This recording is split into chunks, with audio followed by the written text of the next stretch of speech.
సామెతలు గ్రంథం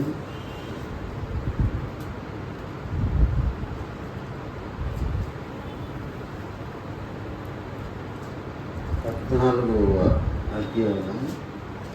సామెతల గ్రంథం 14వ అధ్యాయం 12వ వాక్యం. సామెతల గ్రంథం 14వ అధ్యాయం 12వ వాక్యం. ఒకని ఎదుట సరైనదిగా కనపడు మార్గం కలదు, అయితే తుదకది మరణమునకు త్రోవ తీయును. అదే మాట మనం చూసినట్లయితే సామెతలు 16:25లో కూడా మనం చూస్తాము. ఒకని మార్గము నీ దృష్టికి యథార్థంగా కనపడును, అయినను తుదకి అది మరణమునకు. కాబట్టి ఈ రోజుల్లో రక్షణ పొందినోళ్ళు, రక్షణ పొందినోళ్ళు రాంగ్ ట్రాక్లో పడతారన్న. కాబట్టి కొంతమంది వాళ్ళు నడిచే మార్గం వాళ్ళకి చాలా న్యాయంగా, నీతిగా ఉంటుంది, కానీ దేవుని దృష్టిలో అది సరిగ్గా ఉండదు, మరణానికి దారి తీస్తుందని ఈడ సామెతల్లో మనం చూస్తాం అన్నమాట.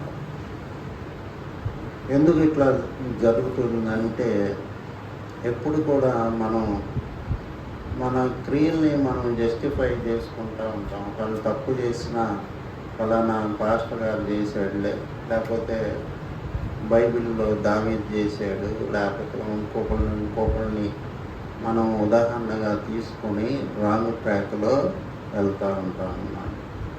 కాబట్టి దీనికి ఏం చేయాలంటే, మనకి సరైన జ్ఞానం కావాలి, సరైన మార్గం చూపెట్టమని దేవుణ్ణి అడగాలన్నమాట.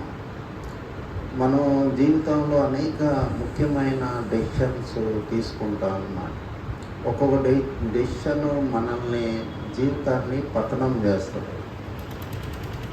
మనకి 32వ అధ్యాయం కీర్తనలు 8వ వాక్యంలో, నీకు ఆలోచన చెప్పేదను, నీ మీద దృష్టి ఉంచి నువ్వు నీకు నడవలసిన సరైన మార్గాన్ని నేను బోధిస్తాను అని అక్కడ ఉంటుంది. 32వ కీర్తన.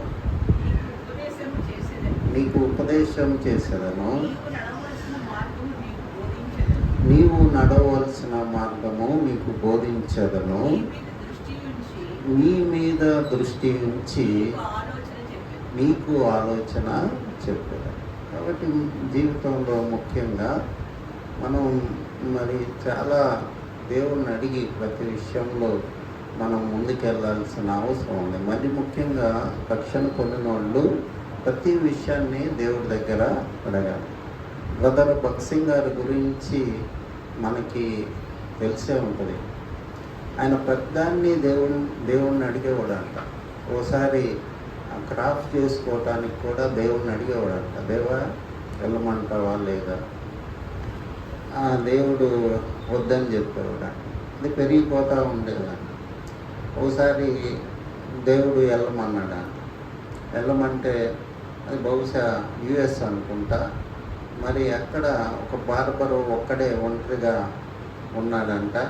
మరి భక్సింగ్ గారు సువార్త చెప్పినప్పుడు ఆయన సంతోషంతో యేసు ప్రభువుని అంగీకరించి రక్షణ పొంది డబ్బులు కూడా తీసుకోలేదు. ఒకసారి వైట్ హౌస్లో భక్సింగ్ గారిని ఇన్వైట్ చేస్తే ఆయన దేవుడిని అడిగి చెప్తానన్నాడు. అంటే ఆ లెవెల్లో మనం లేము. అయితే మనం చేయాల్సింది ఏంటంటే, ప్రతి దేవుని దగ్గర, ఆయన పాదాల దగ్గర పెట్టాలి. దేవా, ఈ సమస్య వచ్చింది, మరి ఇది నాకు మేలైతేనే, నీకు ఇష్టమైతేనే ఇది జరిగేటట్లు నువ్వు చేయి, లేకపోతే నువ్వు ఆపేసేయి. మరి ముఖ్యంగా మ్యారేజ్ విషయాల్లో మేము అంతే ప్రార్థన చేస్తాం. పిల్లల విషయంలో, దేవా, ఈ సంబంధం వచ్చింది, నీకు ఇష్టమైతేనే దీన్ని ముందుకెళ్ళేటట్టు చేయి, లేకపోతే నువ్వే ఆపేసేయని మన నోటితో మనం అడిగినప్పుడు దేవుడు ఖచ్చితంగా ఇంటర్ఫియర్ అవుతూ ఉంటాడు. కాబట్టి మన ఎదుట ఒక మార్గం ఉంటుంది, మనం మోసపోతూ ఉంటాం. చాలామంది మరి అనేక డెసిషన్స్లో, ఉద్యోగం విషయంలో కానీ, లేకపోతే ఇల్లు కొనుక్కునే విషయంలో కానీ అనేక రకరకాలుగా మరి మోసపోతూ ఉంటారంట. కాబట్టి మనం ఎప్పుడు కూడా దేవునికి సమీపంగా ఉండే చోట మనం నివాసం చేయాలి. దేవుని చర్చ్ దగ్గర అలాంటి డెసిషన్స్ మనం తీసుకుంటా ఉండాలన్నమాట. మరి ఆయన మోషేకి తన మార్గాలు తెలియజేశాడు అని ఉంటుంది 103వ కీర్తనలో మనం ఆ మాట చూడగలం. మోషేకి ఆయన అందరికీ తన మార్గాలు తెలియజేయడు. ఎవరైతే ఆయన అడుగుతారో, దేవా నాకు త్రోవ చూపెట్టు, నాకు మార్గం చూపెట్టు అంటే నాకేం తెలియదు ప్రభువా, నువ్వే నాకు సహాయం చేయన్నప్పుడు దేవుడు మరి మార్గం చూపే దేవుడై ఉన్నాడు. కీర్తనలు 23వ అధ్యాయం 3వ వాక్యంలో కూడా మరి ఆయన తన నీతి మార్గంలో నన్ను నడిపించును అని ఉంటుంది అన్నమాట. కాబట్టి దేవుడికి వెళ్ళి మనం చూసినప్పుడు, దేవుడిని మనం అడిగినప్పుడు దేవుడు ఖచ్చితంగా మేలు చేసే దేవుడు కాబట్టి మనల్ని ప్రమాదంలో పడనీయకుండా మనల్ని కాపాడే దేవుడై ఉన్నాడన్నమాట. కాబట్టి అనేక చోట్ల దేవుడు మార్గం చూపే దేవుడై ఉన్నాడు. కీర్తనలు 25వ అధ్యాయంలో కీర్తనలు దీనులకి ఆయన మార్గం చూపెడతాడండి. కీర్తనలో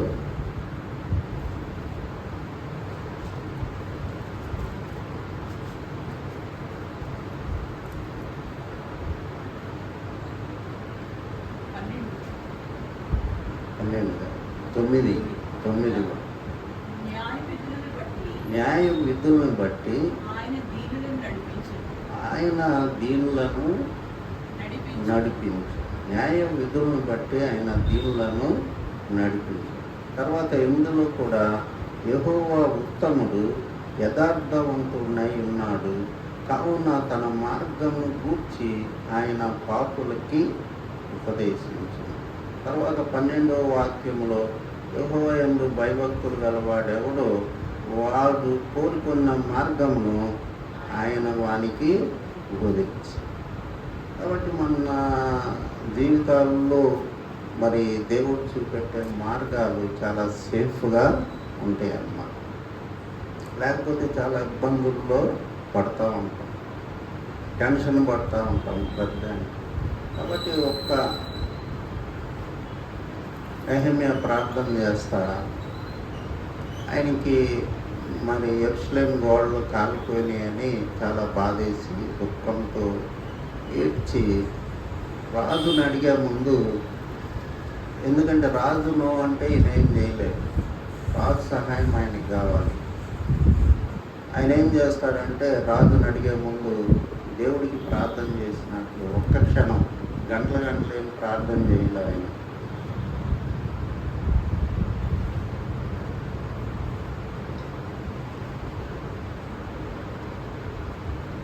రెండో అధ్యాయంలో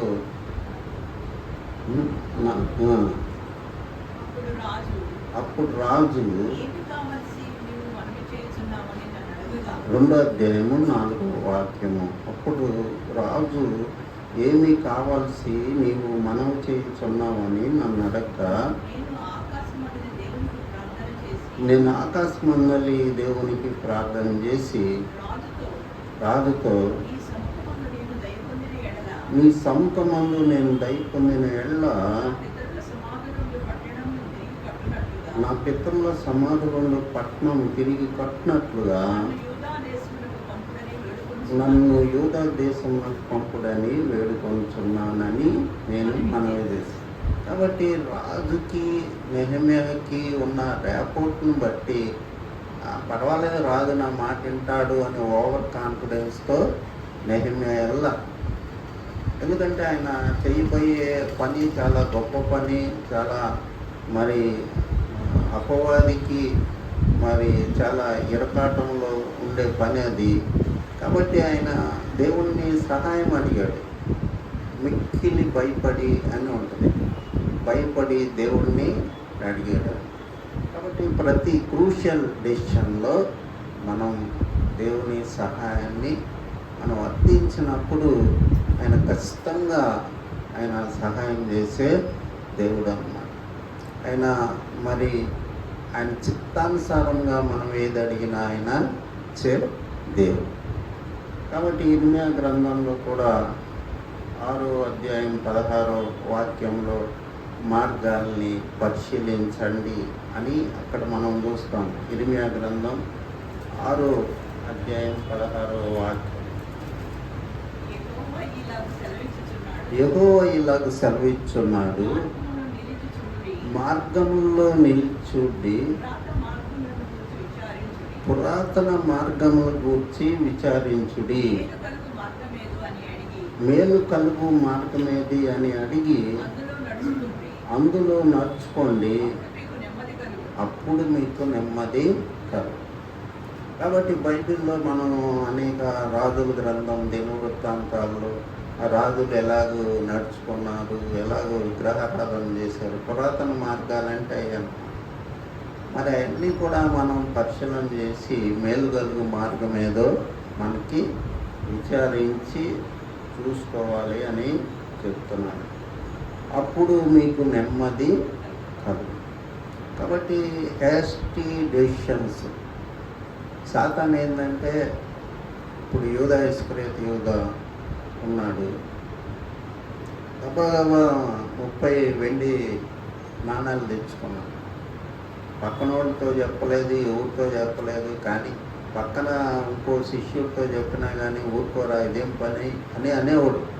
కడిగెత్తాడు అన్నమాట. 30 దీనారాల కోసం కడిగెత్తి ఎవరు తెలియకుండా ప్రధాన యాజకుడి దగ్గరికి వెళ్ళి డబ్బులు తీసుకొని ఎమ్మటనే ప్రభువుని అప్పచెప్పిన తర్వాత ఆయన నిరపరాధి అని తెలుసుకొని, నిరపరాధిని నేను అప్పగించానని ఊరేసుకొని చచ్చిపోయాడు. కాబట్టి ఆయన మార్గం సరిగ్గా తెలుసుకోలేకపోయాడు. పోనీ డబ్బు ఆశ ఉండేవాడు, వాళ్ళే చనిపోతే చనిపోయాడు, ప్రభు నేను మాత్రం ఇంకా హ్యాపీగా ఉంటాను అని అనుకోవాలి. కాబట్టి మనం తొందరపడి నిర్ణయాలు తీసుకునేటట్టు శత్రువు మనల్ని ప్రేరేపిస్తూ ఉంటాడు చాలా విషయాలు.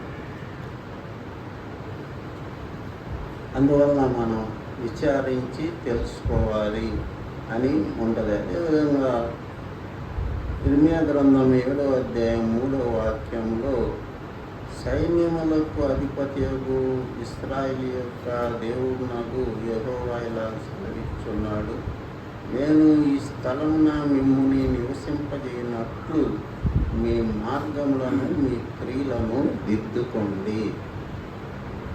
మీ మార్గములను మీ క్రియలను.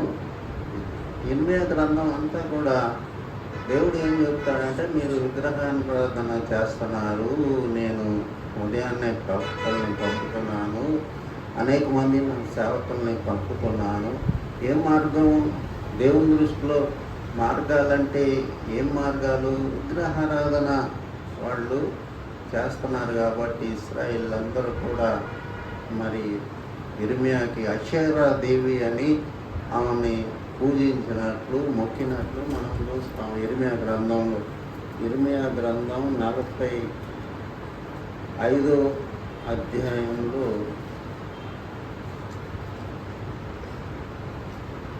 17వ వాక్యం, 44:17వ వాక్యం. మేము నీతో చెప్పిన సంగతులన్నిటినీ నిశ్చయంగా నెరవేర్చబోచున్నాము. మేమును మా పితరులను మా రాజులను మా అధిపతులను యూదా పట్టణంలోను యెరూషలేము వీధుల్లోనూ చేసినట్లే ఆకాశరానికి ధూపము వేయుదుము, ఆమెకు ప్రాణార్పణము అర్పింతుము. ఎలయనగా అలాగూ చేసినప్పుడు మాకు ఆహారం సమృద్ధిగా దొరికింది. ఇక్కడ ఏమంటున్నారు వాళ్ళు, మా రాజులు, మా అధిపతులు, మరి వాళ్ళందరూ మా పితరులు చేసిందే మేము చేస్తామని అంటున్నారు. అంటే వాళ్ళు ఏ మార్గం వీళ్ళకి చూపెట్టారు? వాళ్ళకి నాశనం అయ్యే మార్గం మరి వాళ్ళు చూపెట్టినట్లు మనకి అర్థమవుతుంది. కాబట్టి పురాతన మార్గాల్లో నిలిచి చూడండి అని దేవుడు ఇర్మియా ద్వారా చెప్తున్నాడు. చూసి విచారించండి, మరి ఏ మార్గం మేలు కలుగుద్దో. అంటే మనం ఎప్పుడు కూడా దేవుని సన్నిధిలో మనం తేల్చుకోవాల్సి ఉంటుంది. మరి ముఖ్యంగా దావీదు ప్రతిదానికి దేవుణ్ణి అడిగేవాడు. సమూయేలు గ్రంథం మనం చూసినట్లయితే సమూయేలు గ్రంథంలో ఆయన యుద్ధానికి వెళ్ళేటప్పుడు మరి దేవుణ్ణి అడిగేవాడు అన్నమాట, నేను వెళ్ళొచ్చా లేదా. సమూయేలు గ్రంథం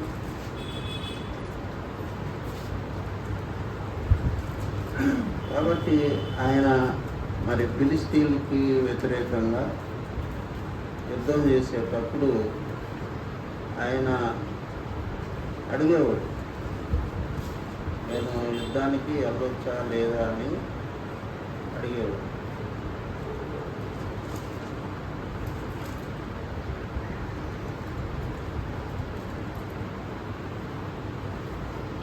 దావీదు రాజైన తర్వాత ఈ విధంగా అడిగాడు. మరి ఎక్కడుందో కనపడతలేదు.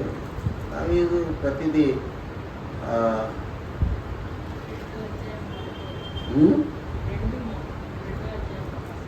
2వ అధ్యాయం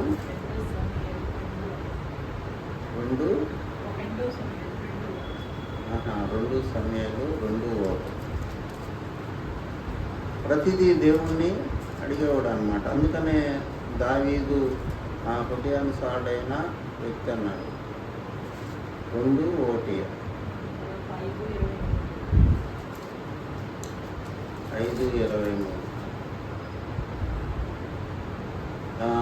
ఇది మెయిన్. 5:19 దావీదు, నేను ఫిలిష్తీయులకు ఎదురుగా పోయేదనా, వారిని నా చేతికి అప్పగింతువా అని యెహోవా యొద్ద విచారించినప్పుడు పొమ్ము, నిస్సందేహముగా వారిని మీ చేతికి అప్పగించుదునని యెహోవా సెలవిచ్చాడు. తర్వాత 23వ వాక్యంలో కూడా దావీదు యెహోవా యొద్ద విచారణ చేశాను. అందుకు యెహోవా, నువ్వు వెళ్ళవద్దు, చుట్టూ తిరిగిపోయి కంబల చెట్లకి ఎదురుగా వారి మీద పడుము. కంబల చెట్టు కొనుటకు చప్పుడు వినగానే ఫిలిష్తీయుల్ని హతం చేయుటకై యెహోవా బయలుదేరి ఉన్నాడు గనుక అప్పుడే నీవు త్వరగా బయలుదేరవలని సెలవిచ్చాడు. కాబట్టి మరి అంత చక్కగా దావీదు ప్రతి సమస్య, ఫిలిష్తీయులతో యుద్ధం చేయడం అంటే మాటలు కాదు. వాళ్ళు ఎంతో మరి దేహదారుఢ్యం కలిగిన వాళ్ళు, ఎంతో పొడుగు ఎత్తు ఉన్నవాళ్ళు అన్నమాట. మరి వాళ్ళ మీద యుద్ధం చేయడానికి దావీదు ఓవర్ కాన్ఫిడెన్స్లో ఏమి వెళ్తున్నా యెహోవా యొద్ద విచారణ చేశాడు. మళ్ళీ 2వసారి కూడా ఆయన విచారణ చేసినట్లు మరి దేవుడు ఎంత చక్కగా సలహా ఇస్తున్నాడో చూడండి. వెళ్ళొద్దని చెప్తున్నాడు. యెహోవా మొదటిసారేమో వెళ్ళమన్నాడు, ఎదురుగా పోయేదనా వారిని నా చేతికి అప్పగించదనా అని యెహోవా యొద్ద విచారించినప్పుడు పొమ్ము, నిస్సందేహముగా వారిని చేతికి అప్పుడు. 2వసారి ఏమంటున్నాడు, యెహోవా యొద్ద విచారణ చేశాను, యెహోవా నువ్వు వెళ్ళవద్దు, చుట్టూ తిరిగిపోయి కంబల చెట్లకు ఎదురుగా వారి మీద పడుము. కాబట్టి ఎంత చక్కగా దేవుడు డైరెక్షన్ ఇస్తున్నాడు అనేది మనకి అర్థమవుతుంది. అట్లాగా దేవుణ్ణి అడగకుండా వెళ్ళినట్లయితే ఘోరమైన ఓటమి చవి చూసేవాడు. అందుకనే దావీదు ఎక్కడ కూడా ఆ బైబిల్ మొత్తంలో ఓడిపోయినట్లు లేదు. కాబట్టి మనం మన ఎదుట సరిగ్గా ఉండే మార్గం ఒకటి ఉంటుంది, అది తుదకి మరణానికి దారి తీస్తుందని సామెతల గ్రంథంలో మరి దేవుని వాక్యం మనకి చెప్తుంది. కాబట్టి దేవుని బిడ్డలు మనకేది లాభమో దాంట్లో గబుక్కునే పరిగెత్తకూడదు, ఆగాలి, ఆలోచించాలి, దేవుని సేవకులతో చెప్పాలి. మనమన్నా కనీసం దేవునికి ఒక మాట చెప్పాలి. నెహెమ్యా చూడండి ఏమన్నాడు, రాజు దగ్గరికి వెళ్ళి మరి నాకు సహాయం చేయమని, మరి పితరుల పట్టణం కాల్చివేయబడిందని దేవునికి ప్రార్థన చేశాడు. కాబట్టి ఆ విధంగా దేవుణ్ణి మనం ముందు పెట్టుకున్నప్పుడు, మనం ఏదన్నా డెసిషన్ తీసుకున్నప్పుడు, ఏదైనా మార్గంలో మనం వెళ్ళినప్పుడు మనకి మేలు జరుగుతూ ఉంటుంది. యెషయా గ్రంథం 55వ అధ్యాయం 9వ వాక్యం చూసినట్లయితే, మీ మార్గముల కంటే నా మార్గములు ఎత్తు అని ఉంటుంది.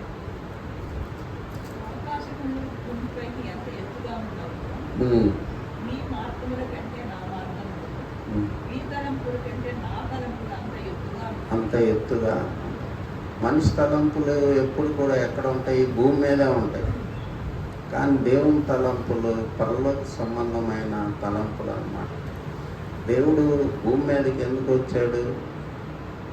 పరలోకంలో తన బిడ్డల్ని నివసింపజేయటానికి, యుగాలు తనతో పాటు ఉంచుకోవటానికి ఆయన వచ్చాడు. అందుకని నా తలంపులు ఎప్పుడు ఎత్తుగా ఉంటాయి, మీ తలంపులు ఎప్పుడు భూమి మీదే ఉంటాయని, నా మార్గాలు ఎత్తుగా ఉంటాయి, మీ మార్గాలు తక్కువగా ఉంటాయని ఆయన చెప్తున్నాను.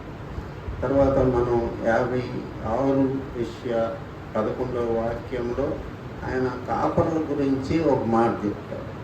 యెషయా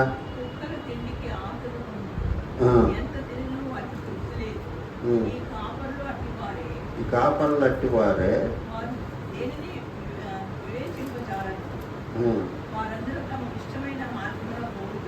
వారందరూ తమకిష్టమైన మార్గంలో పోవు. ఒక్కడిను తప్పకుండా అందరూ స్వప్రయోజనంకే విచారించు.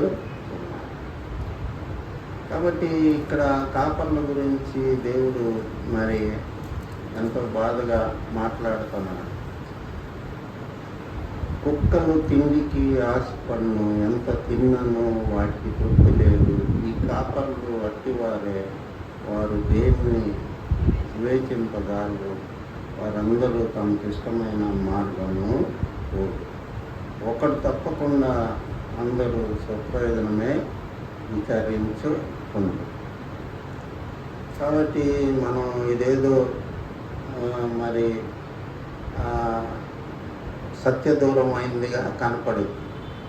కానీ మనకి ఏఎల్సీలో వాళ్ళు రుజువు చేస్తారు. వాళ్ళ కన్వెన్షన్స్ అని ఎలక్షన్స్ ముందు జరుపుతూ ఉంటారు, జరిపి భోజనాలు పెడతారు. కొంతమంది పాస్టర్లు అయితే డేక్షాల కాడ ఉంటారు, పంది మాంసం అని అదని ఇదని అక్కడే ఉండి ఆ వంటకు దించకముందే అక్కడ కూర్చుని గిన్నెల్లో వేపించుకొని తింటూ ఉంటాం, నేను చూసాను. కాబట్టి ఆయన ఏం చెప్తున్నాడంటే వాక్యం, కుక్కల తిండికి ఆశపడను, ఎంత తిన్నను వాటికి తృప్తి లేదు. ఈ కాపర్లు వట్టివారే, వారు దేన్ని వివేచింపగలరు.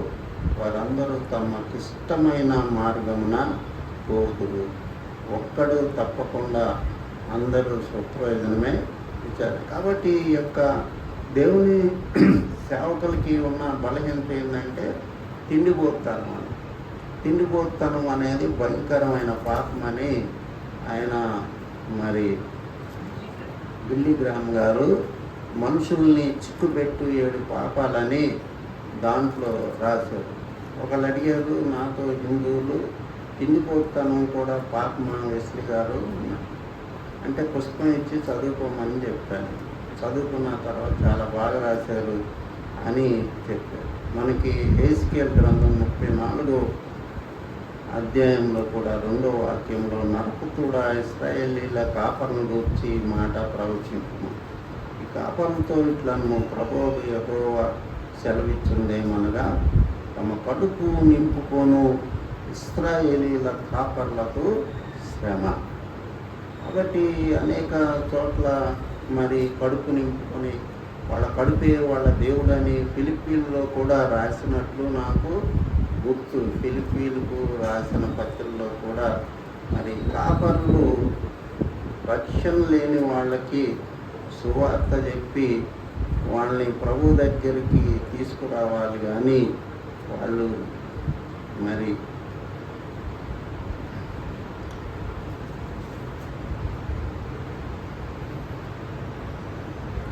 ఫిలిప్పీలకు రాసిన పత్రిక 3వ అధ్యాయం 19వ వాక్యం. నాశనమే వారి అంతం, వారి కడుపే వారి దేవుడు, వారు తాము సిగ్గుపడవలసిన సంగతులు యందు అతిశయపడుచున్నారు. భూ సంబంధమైన వాటి అందే మనసు ఉంచుతున్నారు. కాబట్టి మనం ఈ లోకంలో ఉన్నప్పుడు అనేక రోల్స్ మనకు ఉంటాయి. తండ్రిగా, భర్తగా, లేకపోతే ఒక స్నేహితుడిగా, ఒక టీచర్గా, గురువుగా. మరి వీటన్నిటికీ మనకెంతో జ్ఞానం కావాలి. యాకోబు పత్రికలో మీకు జ్ఞానము పొదువుగా ఉన్నా నన్ను అడగమని అంటాడు. అదేవిధంగా మరి యెషయా గ్రంథం 11వ అధ్యాయం 2వ వాక్యంలో యెహోవా ఆత్మ జ్ఞాన వివేచనలకు మూలమగు ఆత్మ. కాబట్టి మనం డెసిషన్ తీసుకోవటానికి, ఈ లోకంలో జై జీవితం జీవించడానికి దేవుని ఆత్మని మా సహాయం మనకి కావాలి. యేసు ప్రభు ఏమంటున్నాడు, ఇక నా రోల్ అయిపోయింది, నేను వెళ్తున్నాను, మీ దగ్గర ఉండుటకు ఒక ఆదరణకర్తను నేను పంపుతాను, ఆయన మీలో ఉంటాడు, మీతో ఉంటాడు, నువ్వు నడవలసిన మార్గాన్ని ఆయన నీకు తెలియజేస్తాడని యేసు ప్రభు చెప్పాడన్నమాట. కాబట్టి మరి ముఖ్యంగా అంత్యకాలంలో మనం రాంగ్ డెసిషన్స్ తీసుకోకుండా మరి ఏం తిందుమా, ఏం త్రాగుదుమా, ఏం ధరించుకుందుమా, మనిషి ఎప్పుడు కూడా మరి ఎంజాయ్మెంట్ని కోరే రోజుల్లో మనం వచ్చాము. ఎందుకంటే ప్రతి ఒక్కళ్ళు కూడా ఎంతో కష్టపడి డబ్బులు సంపాదిస్తున్నారు. ఆ డబ్బుని ఎట్లా ఖర్చు పెట్టాలో అర్థం కాక మరి ఈనాడు అనేక క్లబ్స్, నైట్ క్లబ్స్, పబ్స్ ఇవన్నీ కూడా హైదరాబాదులో గొప్ప గొప్ప బిడ్డలు, మంచి కుటుంబాల నుంచి వచ్చిన వాళ్ళు కూడా ఎవరో ఒకళ్ళు తీసుకెళ్ళి వాళ్ళని పాడు చేస్తూ ఉంటారు. పబ్స్కి నైట్ క్లబ్స్ అంటే నైట్ పోయి తెల్లారు వస్తాయి. కాబట్టి ఇవన్నీ కూడా ఎందుకు జరుగుతున్నాయి అంటే దేవునికి మనం దూరంగా జీవించేటప్పుడు దేవుణ్ణి పట్టించుకోం. అందుకనే సామెతలు 3వ అధ్యాయంలో నేను జ్ఞానిని కదా అని నువ్వు అనుకోవద్దు. ఎప్పుడు కూడా నేను ఒక తెలివి తక్కువ దద్దమ్మను ప్రభువా అని మనం ప్రభు దగ్గరికి వెళ్ళినప్పుడు ఖచ్చితంగా ఆయన మన నోరు తెరిచి అడిగినప్పుడు ప్రతి విషయంలో కూడా ఆయన సహాయం చేసే దేవుడు. ఇందాక చెప్పే కదా భక్సింగ్ గారి విషయంలో తల క్రాఫ్ట్ కూడా కటింగ్ చేసుకోవడానికి కూడా ఆయన దేవుణ్ణి అడిగేవాడంట, నన్ను వెళ్ళమంటావా బయటకని.